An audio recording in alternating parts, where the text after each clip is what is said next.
이 시간도 본당 그리고 교육관 그리고 현장에서 온라인으로 예배하시는 모든 우리 가정에 하나님의 크신 은혜가 넘치시기를 빕니다.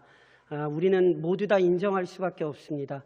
은혜 없이 이 한 주간 살아갈 수 없습니다. 그래서 이 시간도 우리가 함께 하나님의 말씀 앞에 엎드리는 거죠. 성경은요, 우리의 연약함을 분명히 지적합니다. 구약 성경 잠언 27장에 이런 말씀 기억하십니까? 너는 내일 일을 자랑하지 말라. 하루 동안에 무슨 일이 날는지 내가 알 수 없음이니라. 우리 모두 참으로 연약합니다. 자기 마음대로, 자기 생각대로 인생을 살아낼 수 없습니다. 언제 무슨 일을 당할지 알지 못합니다. 그리고 스스로 해결할 수 없는 일도 많지요. 그래서 우리는 내일을 자랑할 수 없어요. 지난 시간 살펴본 룻기의 서론에서 한 가정에서 벌어진 일을 통해 우리는 이 사실을 다시 한번 확인했지요. 엘리멜렉의 가정은 베들레헴 땅에 큰 흉년을 피해 보려고 모압 땅으로 이주했습니다. 그런데 이 가정이 꿈꾸며 기대했던 안락함과 평안은 한순간 물거품이 되어버렸습니다. 온 가족을 먹여 살려야 할 남편이요 아버지인 엘리멜렉이 죽었습니다. 이방 땅에서 나오미는 과부가 됐지요. 그리고 그의 아들들은 부양자가 없는 자녀, 이걸 당시 뭐라고 불렀는지 아세요? 그걸 고아라 불렀어요. 엄마 아빠가 다 없는 아이가 아니라 자기를 부양할 아버지가 없는 자녀들, 그걸 실은 고아라 부르는 거예요. 그래서 나오미와 그의 아들들은 과부와 고아가 된 거죠. 심지어 이방 땅에 있었잖아요. 나그네예요. 고아, 과부, 나그네, 고대 사회의 어떤 표현인지 아시죠? 가장 비참한 처지에 전락한 사람들이에요. 하루아침에 나오미와 그의 아들들이 이렇게 된 거예요. 물론 이대로 죽을 수는 없고 살아남아야 했기에 나오미는 나름의 방법을 찾았습니다. 그래서 두 아들은 모압 여인을 얻어 가정을 이루기도 합니다. 다시 일어서려고 무진장 힘을 쓴 거죠. 그런데 설상가상, 엎친 데 덮친 격으로 가문을 일으켜야 할 두 아들마저 죽었습니다. 이제 나오미의 상황은 마치 헤어나올 수 없는 깊은 늪에 빠진 것과 같았습니다. 생각해 보십시오. 남편을 잃은 나오미, 그리고 나오미와 똑같은 어려움에 처한 두 며느리, 3명의 과부. 한마디로 이보다 나쁜 상황은 없습니다. 이것이 룻기의 시작입니다. 어쩌다 이 가정에 한 여인 나오미에게 이런 일이 발생했는지 정확히 말하기는 어렵습니다. 제가 이것에 대한 실은 큰 두 가지 관점을 지난주에 제가 설명드렸죠. 한편으로는 더 좋은 삶을 얻으려고 약속의 땅 버리고 이방 땅으로 이주하여 정착하고 우상 숭배에 깊이 물든 이방 여인과 결혼하는 일, 이런 등등, 이런 일들이 불러온 징계일 수 있습니다. 또 다른 한편으로는요, 전능하신 하나님의 신비로운 섭리 안에서 발생하는, 우리로서는 결코 그 인과관계를 완전히 이해할 수 없는 불같은 연단이요, 시련일 수 있습니다. 어떤 경우이든 나오미가 큰 고통에 처한 것은 분명합니다. 스스로 해결할 수 없는 문제에 봉착하여 슬픔과 탄식에 짓눌리게 되었습니다. 그런데 이처럼 큰 아픔과 서름에 눌려있던 나오미에게 한 소식이 들려옵니다. 그것은 하나님께서 자기 백성을 돌보사 양식을 주셨다는 이야기였어요. 나오미가 고향을 떠나왔던 이유는 그곳 베들레헴에 양식이 없었기 때문이죠.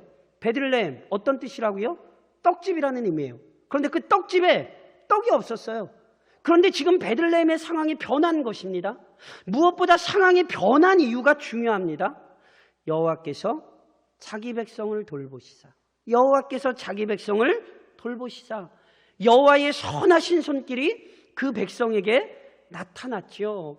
이 소식이 나오미의 마음을 움직인 거예요.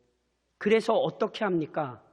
이에 두 며느리와 함께 일어나 모압 지방에서 돌아오려 하여 있던 곳에서 나오고 두 며느리도 그와 함께하여 유다 땅으로 돌아오려고 길을 가다가 나오미가 슬픔을 억누르고 두 며느리와 함께 베들레헴으로 돌아오는 길에 들어섭니다. 마치 탕자가 아버지 집을 향해 발걸음을 옮겼듯이 나오미의 귀향이 시작된 것이죠. 그런데 길을 떠나 얼마나 지났는지는 알 수 없어요. 나오미가 입을 열어요. 나오미가 두 며느리에게 이르되 너희는 각기 너희 어머니의 집으로 돌아가라. 너희가 죽은 자들과 나를 선대한 것 같이 여호와께서 너희를 선대하기를 원하며 여호와께서 너희에게 허락하사 각기 남편의 집에서 위로받게 하시기를 원하노라 하고 그들에게 입 맞추매. 무슨 장면이죠? 나오미가 여호와께서 복 주시기를 빌며 며느리들을 친정으로 돌려보내려 하죠. 작별의 입맞춤까지 합니다. 이 말을 들은 두 며느리가 처음에 어떻게 반응했죠? 그들이 소리를 높여 울며 나오미에게 이르되 아니니이다. 우리는 어머니와 함께 어머니의 백성에게로 돌아가겠나이다 하는지라. 며느리들에게 돌아가려고 했지만 며느리들은 울면서 그럴 수 없다 지금 말하는 거예요. 그러자 나오미가요 다시 설득해요. 나오미가 이르되 내 딸들아 돌아가라. 너희가 어찌 나와 함께 가려느냐. 내 태중에 너희의 남편 될 아들들이 아직 있느냐. 내 딸들아 되돌아가라. 나는 늙었으니 남편을 두지 못할지라. 가령 내가 소망이 있다고 말한다든지 오늘 밤에 남편을 두어 아들들을 낳는다 하더라도 너희가 어찌 그들이 자라기를 기다리겠으며 어찌 남편 없이 지내겠다고 결심하겠느냐. 내 딸들아 그렇지 아니하니라. 여호와의 손이 나를 치셨으므로 나는 너희로 말미암아 더욱 마음이 아프도다 하매. 이 말씀 읽으시면서 갑자기 무슨 얘기인가 이러실 수 있는데 나오미의 이 말은 율법에 근거한 얘기입니다. 무슨 말씀이냐면 형이 자식이 없이 죽은 경우에요 동생이 그 형수를 취해 후손을 이어주는 법 형사취수제라는 게 있어요. 그러니까 나오미가 지금 그 율법을 얘기하는 거예요. 그러니까 나오미가 지금 남편을 얻어서 아들을 낳고 그 아들이 오르바와 루색에 실은 자녀를 이어주는 율법이 있거든요. 그런데 아시겠지만 나오미는 이미 남편을 얻을 가능성이 없어요. 아들을 낳을 가능성도 없고. 그러니까 실은 이 나오미가 아들을 얻는 건 불가능해요. 그러니까 이 말의 핵심은 어디에 있냐면 너희에게 허락하사 각기 남편의 집에서 위로받게 하시기를 원하노라. 어찌 남편 없이 지내겠다고 결심하겠느냐. 무슨 얘기인지 아시겠어요? 며느리들은 아직 젊어요. 그래서 친정으로 돌아가 다시 모압 사람과 결혼하면 새로운 삶을 시작할 수 있습니다. 그러니 나오미를 따라 고향을 떠나는 힘든 삶을 살지 말고 편한 삶을 찾아가라는 거예요. 성도 여러분, 이 며느리들을 향한 이 나오미의 권면에 대해 어떻게 생각하십니까? 우선 나오미와 며느리들의 대화를, 성경에 나온 이 대화를 보잖아요. 그럼 이들의 관계가 참으로 돈독했음을 알 수 있어요. 그런데 나오미의 입장에서는 며느리들과 함께 돌아가는 것이 더 부담스러울 수 있습니다. 고향으로 돌아가면 어찌됐건 친척의 도움을 입으며 먹을 것도 없고 자리를 잡아야 할 텐데 나오미 혼자가 아닌 두 사람이 더 딸려 있으면 도움 얻는 것이 그만큼 더 부담스럽습니다. 더 나아가 며느리들과의 동거는 자기 아들들의 죽음을 계속 떠오르게 할 것입니다. 게다가 며느리들은 이방 여인이잖아요. 심지어 이스라엘과 앙숙인 모압 사람이에요. 고향에 가면 흉년을 피해 이방 땅으로 거주한 일만으로도 이러쿵저러쿵 말이 많을 텐데 아들들을 이방 여인과 결혼시킨 일에 대해서는 얼마나 비난하고 말이 많겠습니까? 그러니까 나오미 본인도 힘들겠지만 며느리들에게는 더 큰 고통인 게 분명해요. 그러니 큰 걱정이죠. 물론 며느리들과 동거하는 것이 나오미에게 이렇게 유익한 면도 있습니다. 어찌됐건 며느리들이 나오미보다 젊습니다. 그래서 허드렛 일이라도 찾아서 열심히 하잖아요.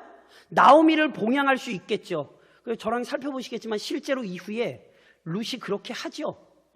그럼에도 나오미는 어른으로 자기의 유익보다 며느리들을 애처롭게 여긴 것이 분명해 보여요. 딸들아 이렇게 부르잖아요. 그러니까 딸들이라고 부른 것도 빈말이 아니고요. 진심으로 아낀 게 사실인 것 같아요. 그래서 친정으로 돌아가라 권면하는 거죠. 이런 나오미의 진심을 며느리들도 알았기에 지금껏 떠나지 않고 성심으로 따랐어요. 실은 두 며느리 역시 어머니를 따라 베들레헴으로 가는 것이 어떤 의미인지 모르지 않아요. 베들레헴으로 가는 것이 나오미에게는 고향으로 가는 것이고 민족으로 돌아가는 것이겠지만 며느리들에게는 그렇지 않잖아요. 따지고 보면 나오미는 이방 모압 땅에서 버티지 못하고 돌아가는 것 아닙니까? 그러니까 똑같은 일들이 며느리들 자신들에게 발생할 수 있어요. 자신들도 고향 떠나서 베들레헴 땅에 갔다가 고생만 진땅하고 돌아올 수 있어요. 그러니까 이런 위험성을 필시 예견하고 있거든요. 그럼에도 이미 마음 먹고 함께 길을 떠났어요. 만일 나오미가 먼저 말리고 나서지 않았다면 모르긴 몰라도 두 며느리 모두 베들레헴으로 갔을 것입니다. 그래서 돌아가라 얘기하자 처음에는 울면서 극구 반대했어요. 그러니까 며느리들의 이 모습도 우리는 거짓으로 볼 수 없어요. 하지만 나오미의 태도는 단호했어요. 그러니까 누가 봐도 시어머니의 깊은 고민과 넓은 배려예요. 무엇보다 나오미의 말대로 하는 것이 고생이 덜하죠. 그래서 어떻게 됩니까? 그들이 소리를 높여 다시 울더니 오르바는 그의 시어머니에게 입맞추되 룻은 그를 붙쫓았더라. 오르바는 어떻게 하죠? 나오미의 마음과 생각을 존중하여 따르기로 합니다. 그래서 입맞추고 떠납니다. 제가 앞서도 설명드렸잖아요. 나오미와 며느리들의 이 관계, 진심을 저희가 의심할 필요는 분명히 없어요. 오르바의 행동은요, 그래서 비난받아야 하기보다는 일반적이고 상식에 따른 결정으로 실은 우리는 이해할 수 있어요. 그러니까 오히려 예상을 벗어나 행동한 것은 룻이에요, 룻. 그래서 나오미가 세 번째로 룻에게 다시 얘기해요. 나오미가 또 이르되 보라 내 동서는 그의 백성과 신들에게로 돌아가나니 너도 너의 동서를 따라 돌아가라 하니 오르바는 인간적으로 보면 잘 판단해서 간 거예요. 그래서 나오미가 다시 돌아가라 하는 거죠. 하지만 룻은 놀라운 답변으로 거부해요. 룻의 답변이 굉장히 복되고 아름답습니다. 저랑 화면을 보시면서 16절, 17절을 같이 한번 봉독해 보시겠어요? 룻이 이르되 내게 어머니를 떠나며 어머니를 따르지 말고 돌아가라 강건하지 마옵소서. 어머니께서 가시는 곳에 나도 가고 어머니께서 머무시는 곳에서 나도 머물겠나이다. 어머니의 백성이 나의 백성이 되고 어머니의 하나님이 나의 하나님이 되시리니 어머니께서 죽으시는 곳에서 나도 죽어 거기 묻힐 것이라. 만일 내가 죽는 일 외에 어머니를 떠나면 여호와께서 내게 벌을 내리시고 더 내리시기를 원하나이다 하는지라. 나중에 계속 살펴보지만 이 룻의 답변이 굉장히 복되고 아름다워요. 룻이 얘기하죠. 룻은 죽기 전에는 절대로 나오미 곁을 떠나지 않겠다고 말합니다. 그래서 어머니께서 죽으시는 곳에서 자기도 죽겠다는 거예요. 이와 같은 룻의 말은요, 당시의 매장 풍습을 배경으로 하는 거예요. 유대인들은요, 무덤 하나에 가족들을 함께 묻는 경우가 많았습니다. 룻기가 사사기를 배경으로 하잖아요. 사사기 8장에 보면 이런 말씀이 있어요. 요아스의 아들 기드온이 나이가 많아 죽음에. 기드온이 죽었어요? 어떻게 하죠? 아비에셀 사람의 오브라에 있는 그의 아버지 요아스의 묘실에 장사되었더라. 기드온이 죽었어요? 어떻게 해요? 아버지의 묘에 묻어요. 이게 당시 문화예요. 무슨 말씀이냐면 무덤 안에 시체를 안치한 후 오랜 시간 지나면 어떻게 되는지 아시죠? 살은 썩고 뼈만 남아요. 그럼 그 뼈를 무덤 안 다른 공간에 마련된 선조 때부터 모아놓은 뼈 무더기로 그 뼈를 옮기는 거예요. 그리고 그 자리에 다시 죽은 자를 매장해요.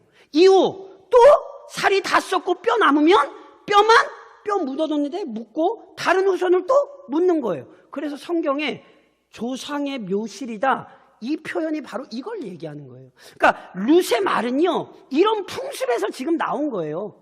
어머니가 죽는 곳에서 나도 죽겠습니다. 다시 얘기하면 어머니 뼈 묻는 곳에 내 뼈도 묻겠습니다.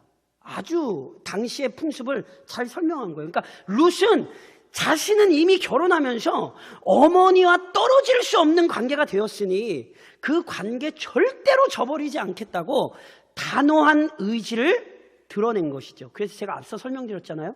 본 사건은 오르바를 비난할 게 아니에요. 오히려 룻의 신실함이 드러나는 사건으로 이해하셔야 되는 거예요. 그리고 이러한 룻의 결심을 나오미가 바꿀 수 없다는 걸 알아요. 그래서 오늘 본문 마지막 절에 나오미가 룻이 자기와 함께 가기로 굳게 결심함을 보고 그에게 말하기를 그치니라. 나오미가 더 이상 얘기 안 해요. 그리고 나오미와 룻이 함께 귀향길에 오르게 되는 거죠. 오늘 본문에서 우선 크게 제가 두 가지로 우리의 삶에 좀 적용을 좀 하려고 해요. 우선 사랑하는 성도 여러분, 모든 상황 속에서 믿음으로 생각하고 행동할 뿐 아니라 믿음으로 권면하십시오. 제가 앞서 며느리들에게 했던 권면을 어떻게 생각하시느냐 물었죠. 실은 나오미의 권면을 대단히 부적절한 것으로 여기는 견해가 있습니다. 오해하지 마세요. 제가 앞서 말씀드린 것처럼 나오미가 며느리들을 아낀 마음이나 태도 자체를 지금 문제 삼는 게 아니에요. 진짜로요, 나오미는 진심으로 며느리들을 아끼고 사랑했어요. 남편을 잃은 외로움과 고통을 나오미 자신이 누구보다 잘 알고 있지 않습니까? 그런즉 어찌 며느리들의 고민과 염려, 두려움과 아픔을 이해하지 못했겠냔 말이에요. 그래서 나오미는요, 며느리들에게만큼은 안정된 삶을 찾아주고 싶어서 실은 돌아가라 그렇게 얘기하는 거예요. 며느리들이라도 아픔을 잊고 새로운 삶을 시작할 기회를 열어주고 싶었던 거죠. 우리 여성분들 계시지만 시어머니가 나한테 이렇게 배려를 해줬다고 생각해 보세요. 굉장히 고마울 것 같지 않으세요? 저는 시어머니가 없어서 잘 모르겠지만 어찌됐건 인간이 굉장히 고마울 것 같지 않으세요? 근데 보세요, 이러한 나오미의 인간적 배려를 절대로 무시할 수 없거든요. 하지만 큰 아쉬움이 남습니다. 왜요? 나오미의 권면을 신앙적으로 분별하자면 분명히 심각한 문제가 보입니다. 무슨 말씀이냐면 고대 사회는요, 한 사람의 삶과 종교 또는 신앙이 절대로 분리될 수 없는 구조입니다.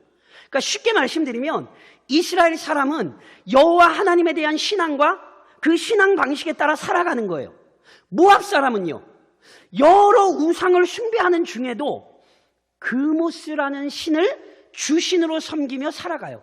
이 그모스라는 신을 섬기는 예식은요, 굉장히 끔찍해서요, 자식을 불에 태워 드리기도 했어요. 저희가 보통 인신제물이라 그러죠. 그래서요, 모압은 지난 시간에 설명한 것처럼 음란함의 상징이기도 하지만 부패한 이방 종교의 상징 중에 하나가 이 모압이에요. 그래서 보세요. 성경에 보시면 율법은 이방 여인과의 결혼에 대해 경고하고 금지했죠. 이게 단지 혼혈을 금지하는 게 아니에요. 결혼으로 인한 신앙의 타락 또는 배교의 위험성을 실은 율법이 경계한 거예요. 실제로 이스라엘 역사는 이 율법의 경고를 무시해서 일어난 끔찍한 결과를 기록합니다. 대표적으로 예를 하나 드려요. 솔로몬이잖아요. 솔로몬이 이방 여자들 많이 얻어서 나중에 어떻게 돼요? 솔로몬이 우상 숭배하게 되잖아요. 이 경고를 무시했던 결과라니까요. 그래서 지난 시간 설명드렸듯이 나오미 아들들의 결혼을 불신앙과 어리석음의 결과로 이해할 수 있어요. 이건 분명히 잘못된 게 아니에요. 그래서 보세요. 본문의 정황을 보면요, 나오미는 이런 위험성을 차단하기 위해 애썼던 것으로 보여요. 즉 룻과 오르바는 결혼하면서 개종한 것으로 판단됩니다. 그러니까 결혼 전 섬기던 우상을 버리고 나오미와 남편의 신앙을 따라 여호와를 섬긴 거예요. 그런데 오히려 이 사실 때문에 나오미의 권면이 지혜롭지 못한 것으로 판명됩니다. 누구보다 나오미 자신이 이 사실을 분명하게 인식했습니다. 어떻게 알 수 있는지 아세요? 오르바가 돌아간 일에 대해 나오미가 스스로 뭐라고 얘기한 줄 아세요? 본문 15절 상반절에 나오미가 분명히 이렇게 얘기했어요. 나오미가 또 이르되 보라, 내 동서는 뭐예요? 그의 백성과 그의 신들에게로 돌아가나니. 보세요. 단지 친정으로 돌아가는 게 아니에요. 모압 족속과 그들이 섬기는 신들에게로 돌아간 거예요. 이해하시겠어요? 그러니까 친정으로 돌아가라는 나오미의 권면이 인간적인 면에서는 넉넉한 배려처럼 좋아 보였을지 모르지만 영적으로 보자면 한 영혼에 대해 마지막까지 품어야 할 전도자의 사명은 놓친 겁니다. 나오미가 신앙 안에서 더 깊이 생각하고 지혜롭게 분별했다면 비록 고생길이 훤히 보이지만 하나님의 선하신 손길이 나타난 베들레헴으로 구별된 공동체 안으로 이끌었어야 하는 것이지요. 딸들아, 그래 비록 힘들고 어렵지만 너희 이제 우상 떠나서 하나님 섬기기로 했으니 나와 함께 하나님 섬기는 백성들에게로 가자. 믿음 떠나지 말고 믿음 안에서 고생길이지만 가자. 이랬어야 나오미의 모습이 더 타당하다고요. 그런데 오늘 우리는 나오미의 모습을 욕할 수 없어요. 왜요? 이게 우리의 모습이거든요. 교회 안에서 굉장히 잘 나타나는 모습 중에 하나가 뭐지요? 본인의 신앙은 굉장히 좋아요. 본인 신앙은 잘 지키세요. 그런데 배우자에 대한 신앙에 있어서는 그렇게 생각하지 않으세요. 그래서 아유, 우리 남편 안 돼요. 아유, 우리 아내 지금까지도 그랬는데 뭐 예수 믿겠어요? 이렇게 생각을 하시는 거예요. 그러니까 본인은 교회 안에서 헌신하시면서 신앙생활을 너무너무 잘해요. 그런데 자녀들에게는 그렇게 말씀을 하지 않으시는 거예요.